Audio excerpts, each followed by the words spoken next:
واقعات سیریز کی دوسری ایپیسوڈ میں آپ کو خوش آمدید کہتے ہیں۔ ایک مرتبہ کا ذکر ہے کہ کسی صابر و شاکر اور عیالدار شخص کی بیوی بڑی بدزبان اور ناشکری تھی، جس کی وجہ سے وہ صاحب ایمان شخص سخت پریشان رہتا تھا۔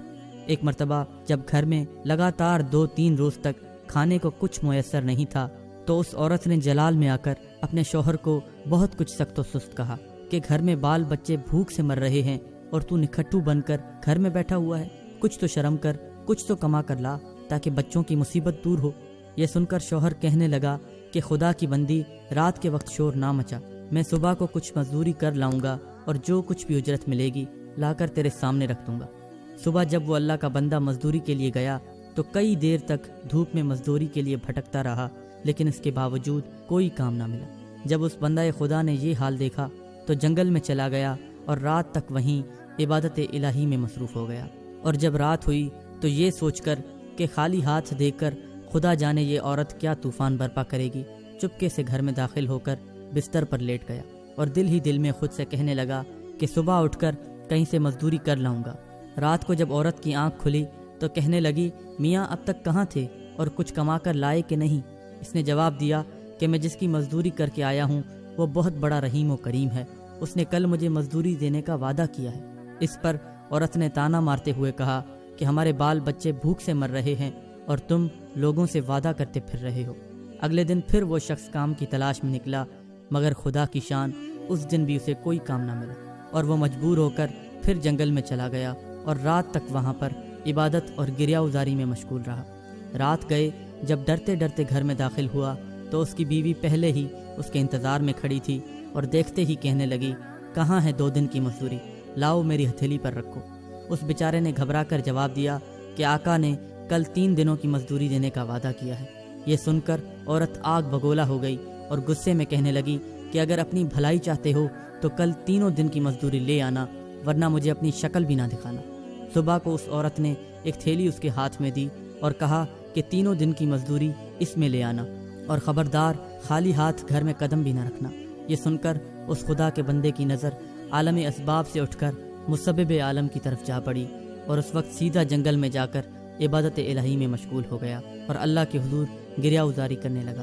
اور جب رات گئے گھر لوٹنے لگا تو اس عورت کے خوف سے اس تھیلی میں ریت بھر کے لایا کہ آج کی رات اس ہیلے سے گزر جائے گی اور اس عورت کے تانوں سے بچ جاؤں گا۔ مگر جب گھر کے دروازے پر پہنچا تو اس پر اس کی بیوی کا خوف اس قدر غالب ہوا کہ خدا جانے یہ عورت آج کیا آفت برپا کرے گی، اس لیے اس نے تھیلی رکھ کر واپسی کا ارادہ کر لیا۔ مگر اچانک گھر میں سے ایسی خوشبو آئی کہ جس نے اس کے دل و دماغ کو معطر کر دیا اور اس نے دیکھا کہ اس کی بیوی خوش ہوتی ہوئی گھر سے نکل آئی۔ اس خدا کے بندے نے اس سے دریافت کیا کہ آخر یہ کیا معاملہ ہے۔ اس پر اس کی بیوی کہنے لگی کہ اندر چل کر اس کی حقیقت سنو اور خدا کا شکر ادا کرو، یقیناً تم سچ کہتے تھے اور تمہارا مزدوری دینے والا بھی سچا ہے۔ بات دراصل یوں ہے کہ میں بچوں کے کھانے پینے کی فکر میں مدہوش بیٹھی تھی کہ اچانک کسی نے دروازے پر دستک دی۔ میں نے جا کر دروازے پر دیکھا تو ایک سبز پوش سوار دروازے پر کھڑا تھا۔ اس نے مجھے دیکھتے ہی کہا کہ یہ لے، اپنے شوہر کی 3 دن کی مزدوری لے لے اور اب اس کو کچھ ایذا نہ دینا اور اس سے کہہ دینا کہ جس قدر تو نے مزدوری کی تھی اس قدر تجھے اجرت ملی، اگر تو زیادہ کرتا تو اور زیادہ اجرت پاتا۔ اور جاتے جاتے اس نے کہا کہ آئندہ اپنے شوہر کا خیال رکھنا۔ یہ تھیلی اس نے دی ہے جس میں 50 درم ہیں اور ان کی خوشبو دم بدم دل و دماغ کو معطر کر رہی ہے۔ یہ سن کر وہ خدا کا بندہ گریہ ازاری کے ساتھ خدا کی حمد و ثنا میں کھو گیا اور عورت اس کا شکستہ حال دیکھ کر حیران رہ گئی کہ یہ کیا معاملہ ہے، اس قدر خوشحالی میں یہ رو کیوں رہا ہے۔ چنانچہ جب اس بندہ خدا کو ہوش آیا تو اس نے بتایا کہ اے ناشکری عورت، حقیقت یہ ہے کہ میں نے 3 دن کسی کی مزدوری نہیں کی، بلکہ دن اور رات عبادت الہی میں مشغول رہا ہوں۔ روز رات کو آ کر تیرے خوف سے یہ ہیلا کرتا تھا کہ آقا نے کل مزدوری دینے کا کہا ہے، مگر میرے مالک عالم نے اپنے اس غلام کو سچا کر دکھایا اور تیری رات دن کی آفت سے مجھ کو نجات دے دی۔ اس پر جتنا بھی اس کا شکر ادا کروں کم ہے۔ دیکھ، آج بھی تیرے ڈر کی وجہ سے اس تھیلی میں ریت بھر کے آیا ہوں، جا اور اس تھیلی کو ریت سے خالی کر دے۔ جب اس کی بیوی تھیلی خالی کرنے کے لیے جاتی ہے تو کیا دیکھتی ہے کہ وہ تھیلی تو ایسے زر و جواہرات سے بھری پڑی ہے جن کی وجہ سے تمام گھر روشن ہو رکھا ہے۔ یہ حال دیکھ کر وہ مرد صالح ایک بار پھر اللہ کی حمد و ثنا بجا لایا اور پھر اس نے اپنی تمام عمر خدا کی شکر گزاری میں گزاری۔ میرے عزیز بھائیوں اور بہنوں، اس واقعے سے ہمیں یہ پتہ چلتا ہے کہ جو بندہ اپنے خدا پر بھروسہ کر کے اس کی اطاعت اور فرما برداری میں مصروف رہتا ہے تو اللہ تعالیٰ اسی طرح غیب سے اس کی مدد فرماتا ہے۔